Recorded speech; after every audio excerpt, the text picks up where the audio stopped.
Viewers, welcome to Sanvi creations. నేను మీరవలి. నేను ఈరోజు మసాలా వంకాయ చేయబోతున్నానండి, అది కూడా కుక్కర్లో. మనం ఈ మసాలా వంకాయ అనేది నార్మల్గా అయితే కుక్కర్లో వండము, కానీ మనకి ఏదైనా ఫెస్టివల్స్ టైంలో చాలా బిజీగా ఉన్నప్పుడు కానీ, లేకపోతే మనం మార్నింగ్ టైంలో చేసుకోవాలంటే, మన టిఫిన్లోకి చేసుకోవాలంటే ఇలా కుక్కర్లో చేసుకుంటే చాలా యూజ్ ఉంటుంది అండ్ చాలా త్వరగా అయిపోతుంది. సో మీరు కూడా ట్రై చేయండి. సో మరి ఇది ఎలా చేయాలో చూసేద్దామా? So let's get started. So దీనికోసం మనం ఒక కడాయి పెట్టేసుకొని దాంట్లోకి పల్లీలు యాడ్ చేసుకోవాలి. ఈ పల్లీలు అనేది మాడిపోకుండా వేయించుకోవాలి, కలర్ చేంజ్ అయ్యేంత వరకు వేయించుకోవాలి. దీని తర్వాత మనం దీంట్లోకి గసగసాలు యాడ్ చేసుకొని వాటిని కూడా వేయించుకోవాలి. నెక్స్ట్ దీంట్లోకి నువ్వులు వేసేసుకొని వాటిని కూడా వేయించుకోవాలి. ఈ నువ్వులు అనేది మాడిపోకుండా వేయించుకోవాలి. నెక్స్ట్ దీంట్లోకి ధనియాలు వేసేసుకొని అవి కూడా మాడకుండా వేయించేసుకొని, నెక్స్ట్ అదే ప్యాన్లోకి పట్టా, లవంగా, ఇలాచీ, ఇంకా ఎండు కొబ్బరి ముక్కలు, నెక్స్ట్ దీంట్లోకి మనం బిర్యానీ ఆకుని యాడ్ చేసుకొని వీటిని కూడా కొంచెం ఫ్రై చేసేసుకొని చల్లారేంత వరకు పక్కకు పెట్టుకోవాలి. చల్లారిపోయిన తర్వాత మిక్సర్ గ్రైండర్లోకి వేసుకొని మిక్సీ పట్టుకోవాలి.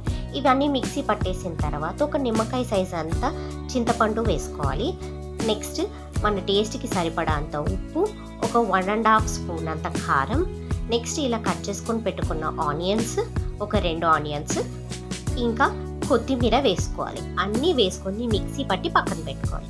ఇప్పుడు మనం వంకాయలను తీసుకుందాం. ఆ వంకాయలని పుచ్చులు ఏమన్నా ఉన్నాయా చెక్ చేసుకుంటూ కట్ చేసుకొని ఉప్పు నీటిలోకి వేసుకొని పక్కకు పెట్టుకుందాం. అన్ని వంకాయలని ఇలాగే కట్ చేసుకొని మనం పక్కకు పెట్టుకుందాం.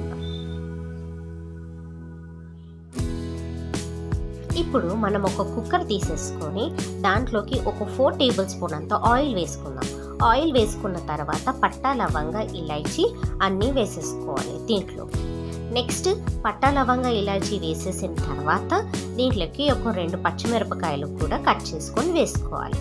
ఇలా నెక్స్ట్ మనం దీంట్లోకి అల్లం వెల్లుల్లి పేస్ట్ వేసుకోవాలి. ఈ అల్లం వెల్లుల్లి పేస్ట్ని బాగా నూనెలో వేయించుకున్న తర్వాత ఇందాక కట్ చేసుకొని పెట్టుకున్న మన వంకాయలని మొత్తం దీంట్లోకి వేసేసుకోవాలి.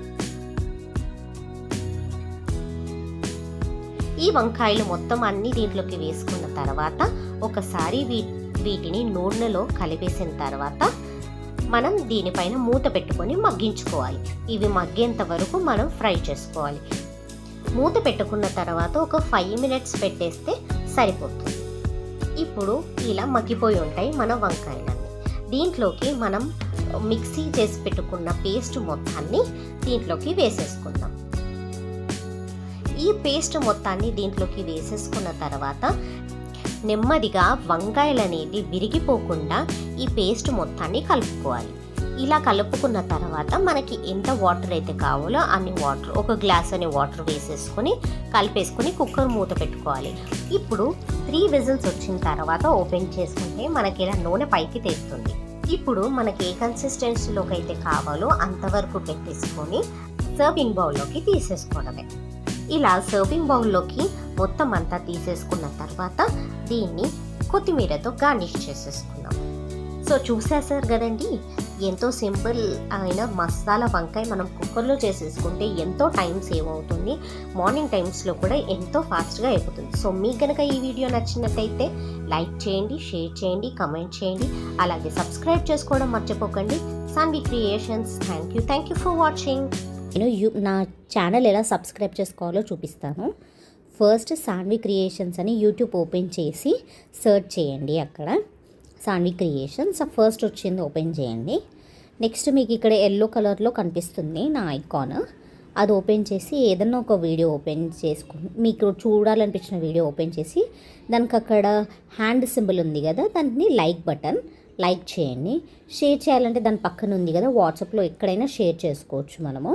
ఆ లింక్ కాపీ చేసుకొని నెక్స్ట్ కమెంట్ చేయాలంటే అక్కడ కింద కమెంట్స్ అని ఉంది కదా, అక్కడ నుంచి కమెంట్స్ మీది వస్తుంది. ఇక్కడ మనం టైప్ చేసుకోవచ్చు ఏ కమెంట్ రాయాలనుకుంటున్నామో. నెక్స్ట్ సబ్స్క్రైబ్ అనేసి ఛానల్ నేమ్ పక్కన ఉంది కదా, చేసిన తర్వాత అది ఓపెన్ చేస్తే డౌన్ ఆరో ఓపెన్ చేస్తే ఆల్ అని పెట్టుకోవాలి. అప్పుడు సబ్స్క్రైబ్ అయిపోతుంది.